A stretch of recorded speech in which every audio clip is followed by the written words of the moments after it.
తెలుగు చిత్ర పరిశ్రమతో దశాబ్దాల అనుబంధం నటసింహం బాలకృష్ణది.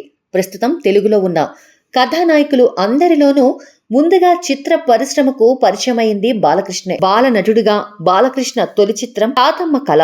ఈ సినిమా 1974 ఆగస్టు 30న విడుదలైంది. నందమూరి తారక రామారావు స్వీయ నిర్మాణ దర్శకత్వంలో తాతమ్మ కళ సినిమా రూపొందింది. ఈ చిత్రంలో బాలకృష్ణతో పాటు ఆయన సోదరుడు హరికృష్ణ నటించారు. ఎన్టీఆర్, భానుమతి ప్రధాన పాత్రలు పోషించారు. ఆనాటి పల్లెటూరి అమాయకత్వానికి పట్టణం పోకడికి మధ్య గల తేడాను చూపిస్తూ ఎన్టీఆర్ తెరకెక్కించిన తాతమ్మ కళ అద్భుతమైన విజయాన్ని సాధించింది. తాతమ్మ కళ మొదలుకొని ఈ 5 దశాబ్దాలుగా ఎన్నో సూపర్ హిట్ సినిమాలను తన ఖాతాలో వేసుకుని తండ్రికి తగ్గ తనయుడిగా ఎదిగాడు నటసింహం బాలకృష్ణ. చిత్రసీమలోకి అడుగుపెట్టి బాలయ్య 50 వసంతాలు పూర్తి చేసుకుంటోన్న సందర్భంగా సినీ స్వర్ణోత్సవ సంబరాలు జరగబోతున్నాయి. ఆ వివరాలను త్వరలో తెలియజేయనున్నారు.